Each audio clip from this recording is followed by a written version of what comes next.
past. Your blue eyes make me wanna make this evening last. Put on an old song, put on that new dress. Tomorrow's coming but it ain't here yet. We got stars outside, just you and I got this feeling rising through the ceiling, singing ooh, darling, you got me feeling alright. Let me show you I was made to hold you. So loose shoes and dance with me, dance with me, dance with me tonight. Dance with me tonight. Si tatay, sobrang maasikaso niyan, maalaga, maalalahanin. Saka lagi niya kaming hinahatid kung saan kami pupunta. Kuwari, ako ay pupunta sa trabaho ko, luluwas ako ng Maynila. Supportive sa mga gusto naming abutin, like, yung mga pangarap namin sa buhay. Never kami pinabayaan, kaming lahat na magkakapatid.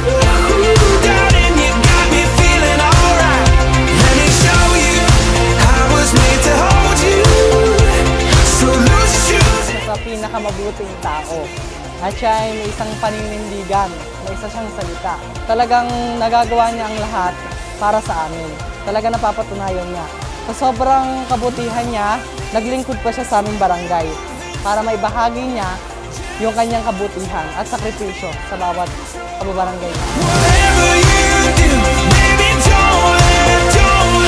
Yung tatay ko, isa yan sa napakabait na tao. Matulungin, masipag. Alam yan halos lahat sa barangay namin. Isa din yan sa haligi ng tahanan namin na wala kang maipipintas. Lahat nasa kanya. Masipag, sa bahay, siya kasi nagluluto sa amin. Masarap magluto.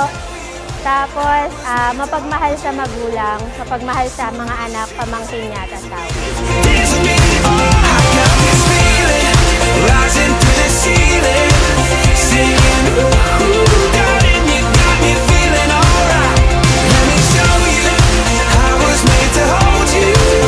Masasabi ko sa aking asawa, responsable siyang tao, mapagmahal, maunawain. Halos lahat ng katangian nasa kanya na eh. Okay na okay siyang asawa, ama ng mga anak ko at kababaryo.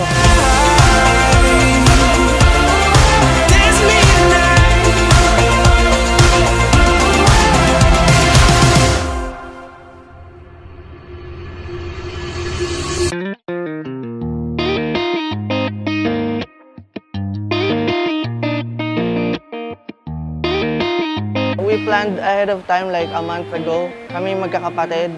Usually si tatay ayaw niya ng mga ganitong occasions kasi laging iniisip yung gastos, ganyan. Yung mga tao, maaabala. We convinced him to like celebrate because the age of 71, right? Gusto namin maging memorable para sa kanya yung araw na to. Some folks don't believe in heroes 'cause they haven't. Masaya ako ngayon.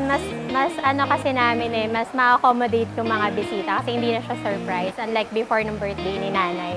So ngayon mas masaya kasi mas medyo planned compared dun sa dati. He loves his workshop and rock and roll. Tay, thank you sa lahat ng sakripisyo mo sa akin at lalong-lalo na sa aming mga magkakapatid. And ginagawa mo ang lahat para sa amin. And hindi mo kami pinababayaan na magkulang sa kahit anong bagay. Nandiyan ka parati para sa amin. He built me a house in the arms of a tree. Si tatay, the best yan. Never ko ipagpapalit.